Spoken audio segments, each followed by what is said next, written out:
It's great to have you with me today on Paint a Beautiful Picture. This is episode number 231, Good News. There is a song by Chris Rice called I've Got Good News. Oh man, I totally love that song. And he talks in there about even the preacher says all this stuff about me. He's preaching condemnation at me. Do you know how often we receive messages of condemnation and guilt and you aren't good enough and invalidation? Well, I don't believe you thought that. I don't believe you did that. I don't believe you ever, you know. Oh my goodness sakes. It's crazy. And as parents, sadly, we do this far too often. I have good news for you today. You can learn how to speak differently than you speak now. About a year ago, I guess it was, someone said to me, frequently when I tell you things, you'll say, "Oh, I know. Yes, I know." They said, "I hate that. You need to quit that. It sounds like you know everything. And you're very bright and you know a lot, but you don't know everything, so please quit saying that." That very day, I stopped saying it. I stuck it somewhere in my brain. I recognized the truth of what they were saying. I stopped saying it. When I was younger, I used to say, you know, you know, you know, you know, you know. I did grow up in Michigan in the 70s, and it was very common vernacular. It took me longer to stop saying you know than it did for me to say I know. But now both of those are seldom in my vocabulary, although I'll revert to you know occasionally. I recognize that. We can all change our speech. If your speech is often negative, if your speech is often critical, if your speech is often speech of condemnation or guilt or invalidation, you can change that, and you should. The good news is when we speak life into other people, they feel much better around us. They feel good about who they are in our presence, and we are someone who causes them to feel good about themselves, and then they feel good about us. All of us need to aim for that kind of speech. That's my good news for you. So, my challenge question in the beginning is, how are you at speaking life into other people? How do you do at not using critical, condemnatory, guilt inducing language? Some people don't know how they sound. And so, upon occasion, when my sons were younger, I used to just turn on a tape recorder and listen for a while later to see how I sounded when I spoke with them and how they sounded when they spoke to me. We have an interesting tape of Christmas one time at my mom and dad's house, and maybe 8 or 10 years later, my one said, "Who is that loudmouth kid?" My sister started laughing her guts out, and she goes, "That is you." So it is really fascinating to record and go back and listen. It's pretty easy in today's world with the kind of phone that everyone usually has in their hand far too often. So occasionally, when you're having a conversation or even an argument, that's a very good time with one of your kids or your good friend. Turn it on, not as ammunition later, as a means of gauging how you yourself sound when you're involved in an emotional conversation with another person. If you are, in fact, calling names, "Oh, you're so stupid. You idiot. You moron. You filthy pig." There's some great information to find out. If you are rude and insulting, "I don't even know what's wrong with you. You are beyond belief." If you raise your voice a lot, if you cuss a lot more than you think you do, all of those things you will discover if you just leave something running for half an hour, 40 minutes, and go back and listen. One time I was having a heated argument with my former spouse and turned on a tape recorder. He doesn't even know this tape exists, and that was for me. And I found out a lot of things about myself, and in light of that, I changed quite a number of things. The good news is, as human beings, we are capable of change, and changing our speech is very possible. And when we understand the benefits of it, I think it is probable. Honestly, I still believe most of us as parents We want to be good parents. We want to be parents who bring good things into our children's lives.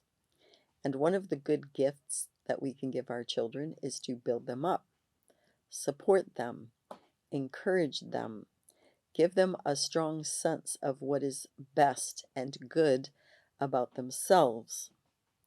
And for a person who has the love language of words of affirmation, hardly anything is stronger than words that speak those kind of things.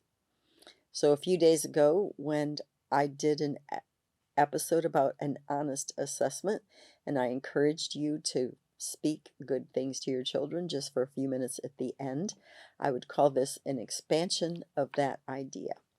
So the principle is you notice what your children are doing well and right, and you speak that to them. I don't have to tell you over and over to clean your room. You're doing a great job of cleaning your room on a regular basis.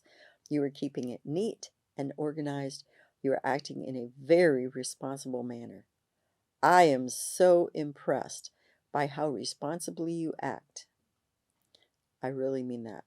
That is great work. Last year we talked about how poorly you were doing in science, and I told you I needed that grade to come up. And at least you passed last semester. I figured even a C minus is better than failing. But now I see you diligently working on your science. In fact, the last grade I saw was a B plus on a test. I want you to know I appreciate your hard work, your responsiveness to correction, the decision that you've made that you're going to expend more energy on something that is important to both of us. I appreciate that work ethic. That's great. I'm really and truly impressed about that. You need to find specific instances, which means you need to be paying attention, and then you need to speak very specifically and directly to what they are doing well. It doesn't mean that you don't address what they are doing badly or poorly about. It means that you watch carefully the speech that you use when you do address those things. There is no need for insult or unkindness, name calling, cursing, in any way degrading or demeaning, disrespecting the other person, even if it is your child.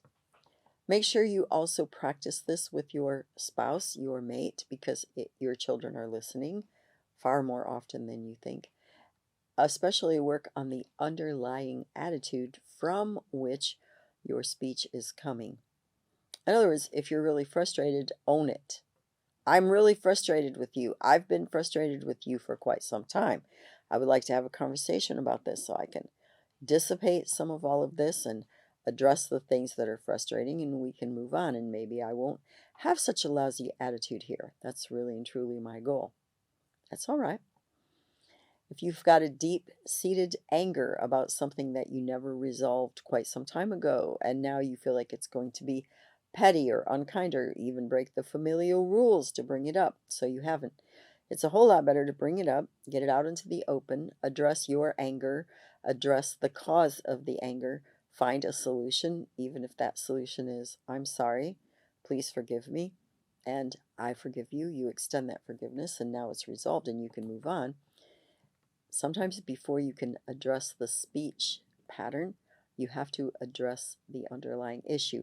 So I invite you to do that. I hope this has really been helpful for you. The good news is you can speak life into someone else.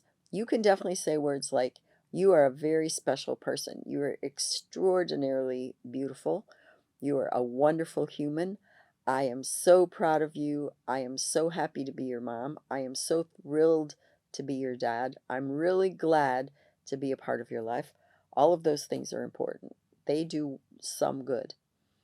The more specific you are in your acknowledgement of them as a human being, and the more praiseworthy their actions, in other words, they made a decision and acted in a certain manner, and then your recognition of that, those things will build life into your child. And honestly, they will even breathe life into your home. So the good news is you can speak great things into the lives of others. I invite you to learn to do it. Even the smallest thing is still a step forward. So speak life into the people that you love today. You may find additional information on our paintabeautifulpicture.com website. Additionally, you may watch me on Rumble, and you may also listen to a podcast on Buzzsprout or Spreaker, all under the name Paint a Beautiful Picture. If you like this video, please give me a thumbs up. You may subscribe, and if you are interested in receiving notifications, please hit the notifications button.